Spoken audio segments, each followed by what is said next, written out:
Literally 40 years ago, because I graduated in 1975. I remember a language arts teacher because she was really good looking, and so I had a little bit of a crush on her. I remember biology, dissecting frogs. I was kind of a nerd. You know, I was an athlete. I just didn't get in trouble. I didn't smoke, I didn't drink, I didn't do drugs or any of that kind of stuff, even though I had friends that were doing it. It was a fun time in my life, and a lot of things going on.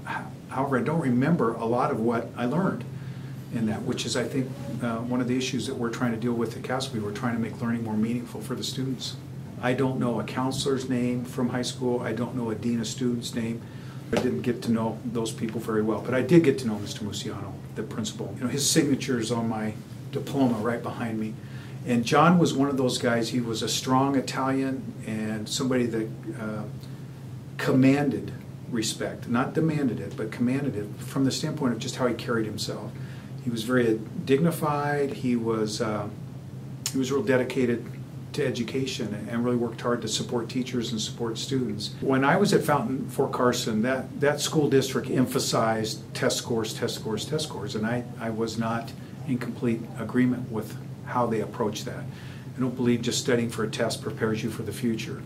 And there's more to education than just studying for a test, especially a multiple choice test that just tests knowledge. You know, we can get knowledge off a telephone.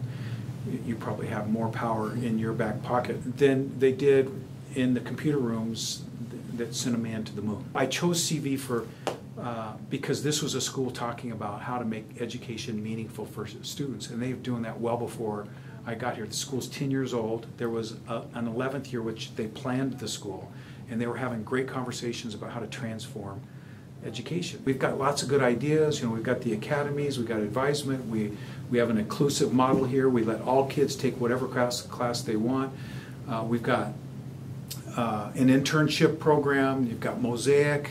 So we've got lots of stuff going on in this building in which I think students can connect with. And what we want to do is create an environment where you get the most out of your education, so that when you're 40 years out of high school and you're standing being interviewed by somebody and they ask you about high school, what do you remember most? Some of the things that you'll remember, besides the relationships and the activities that we were in, were some of the learning experience that you had that were so powerful for you that eventually it helped you as an adult decide what to do